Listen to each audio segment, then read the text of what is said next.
we try to picture the Second World War, we don't imagine a textbook.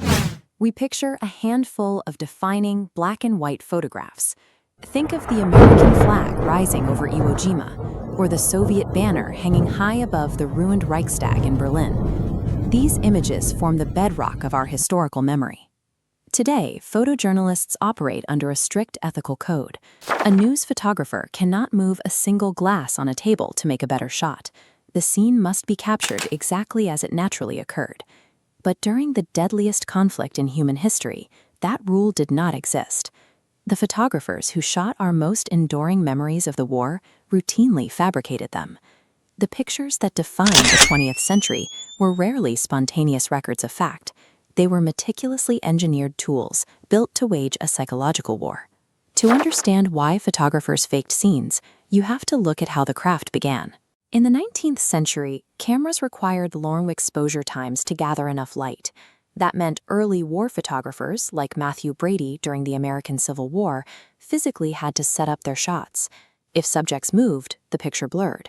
So Brady moved bodies and arranged props to capture a usable scene. By the 1940s, cameras were small enough to carry into a foxhole, and shutter speeds could freeze a bullet in midair. But the old habit of directing the action stuck around.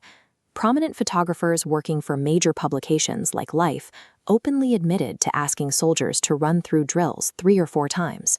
They needed the perfect composition to land on page 3 or make the front cover. The wartime media apparatus prioritized a clean, heroic narrative over the messy, unpredictable reality of actual combat. Real battles rarely look good on film. A genuinely historic moment might be deeply significant, but it often lacks what picture editors call visual weight. This aerial view shows the vast, chaotic scale of the invasion fleet at Mount Suribachi. A marine photographer did capture the exact moment the first flag went up on that mountain, but the flag was small, the vantage point was flat, and the shot completely failed to communicate the scale of the victory.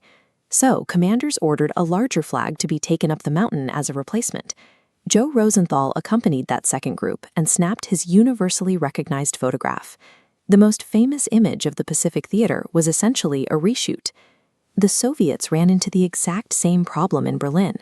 The actual moment they captured the Reichstag building was highly confusing, happened in the middle of fierce fighting, and went completely unrecorded. Joseph Stalin wanted a symbolic victory photo by May 1st for International Workers' Day. To meet that deadline, photographer Yevgeny Khaldei brought 4 soldiers to the roof days after the fighting had stopped, handed them a sewn-together flag, and carefully posed the shot. At the climax of a global war, military commanders literally paused their operations to art direct their victories for the civilians back home. Setting up the shot was only the first step.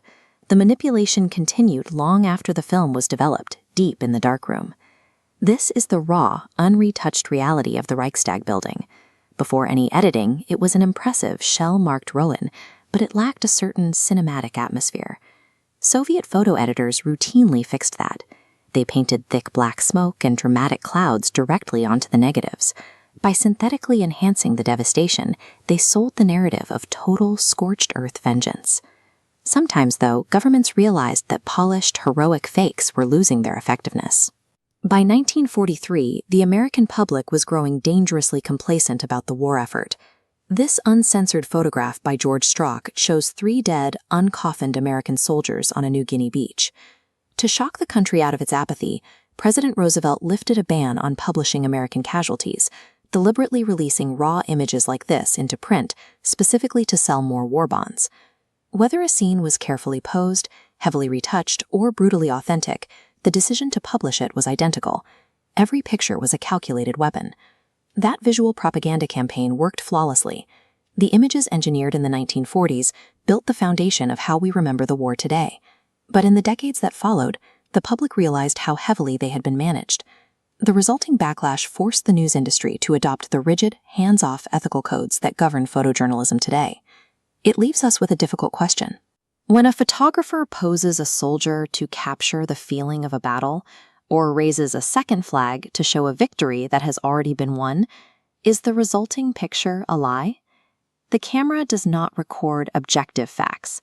The photographs that endure rarely capture a sterile, factual reality.